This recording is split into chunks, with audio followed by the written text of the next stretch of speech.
The Trump tax cuts are set to expire next year and have become a campaign issue for both candidates. Our next guests have worked on the Tax Cuts and Jobs Act and plans for what comes next. Kevin Brady is former Republican congressman of Texas who served as chair of the House Ways and Means Committee. He is the spokesman for the Alliance for Competitive Taxation. And Congressman Brad Schneider is a Democrat from Illinois, also a member of the Ways and Means Tax Subcommittee. And gentlemen, I know you are both very focused on what happens for next year. I think that is the biggest question. Will these cuts be extended? Will they be changed in some significant way? And I honestly don't know the relationship between the two of you, so I'll ask former Congressman Brady, Congressman Schneider, do you two work together? Did you work together on the Ways and Means Committee to get some of these things done? I'll jump in, Kevin. We worked very well together. I was on the committee for 2 terms with Chairman and before that ranking member Brady. I think one of the things about Ways and Means, historically, it's a committee that has taken its job very seriously. People on both sides of the aisle find ways to work together. We don't always agree, but we try to find compromise, and it was an honor to work with Kevin for the 2 terms that we shared the committee together.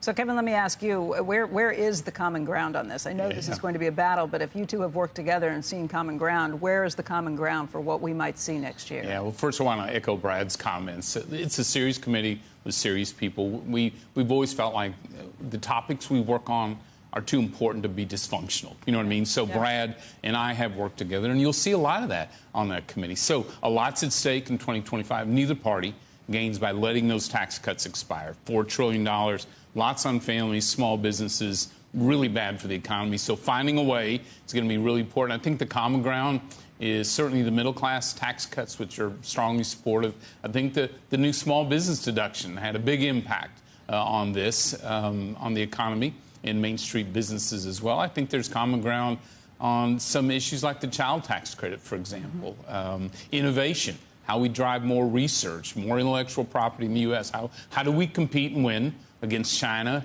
and our foreign competitors, I think is common ground. There are big differences. I think the corporate rate is one of them, since my sense is people are shooting at corporations. They're going to hit workers because the corporate rate, when we lowered it, drove the 3 highest years of real wage growth, 9%, highest since we've ever recorded that data. So my worry is raising those taxes, obviously, on corporations, good for China and our foreign competitors who are trying to win, but it really, I think, hammers both those small, mid-sized suppliers and certainly the workers.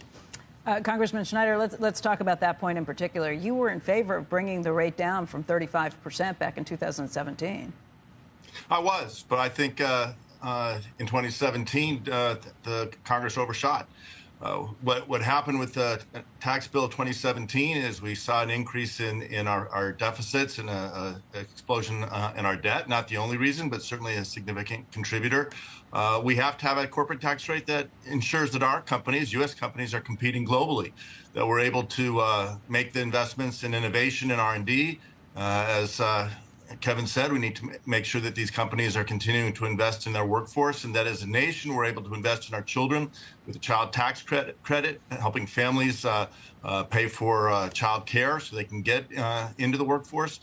There's things we can do. I think that the corporate tax rate is something that will be discussed, but whatever we do needs to make sure that American companies are competitive on in a global economy. I mean, Congressman, corporate tax receipts are way ahead of where they were now in 2000, way ahead. And whenever the Biden administration touts the economic successes that they've enjoyed in certain respects, not wage growth, obviously, how do you know some of that didn't have to do with going to 21% on the corporate rate or some of the other provisions of 2017? I mean, I think you can make arguments that it had to do with a lot of different things. I think corporate tax rate at 35%, clearly too high. At that time, we were talking about bringing the rate down between 25 and 28%. As people are looking at corporate rates today, I don't think anyone's talking about going back to 35. There are folks talking about raising it to different levels. You think we should do 15? Look, corporate rate is incredibly pro-growth. So but do 15? 28% takes us back to the pack again. How do you pay for the 15 highest if you do it? Well, look, my focus would be on extending the tax cuts at the current level, mainly because but not it drove the don't do 15 then. Look, everything you can do to improve the economy, great. But my point is, boy, do not take us backwards on growth. And the research and innovation that Brad talked about, we all agree on.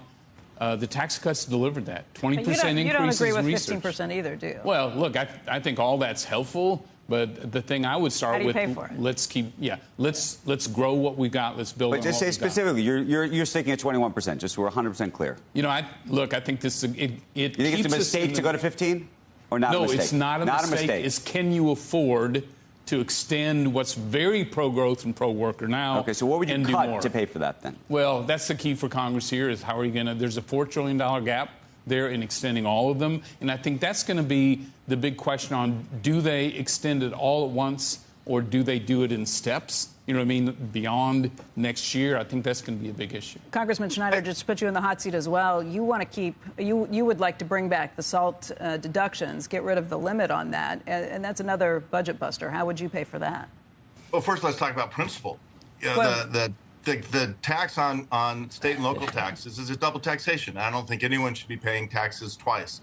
And where I agree with Kevin is we need to make sure we're competitive. Our revenues this year are going to be through the current year, we're at $4.4 trillion, but we're spending almost $6.3 trillion. So that's a $1.9 trillion deficit. We can't sustain that. We have a $35 trillion deficit growing to $50 trillion, according to the CBO. So we need a responsible approach to taxes. I think it needs to be bipartisan. I think it needs to stand the test of time.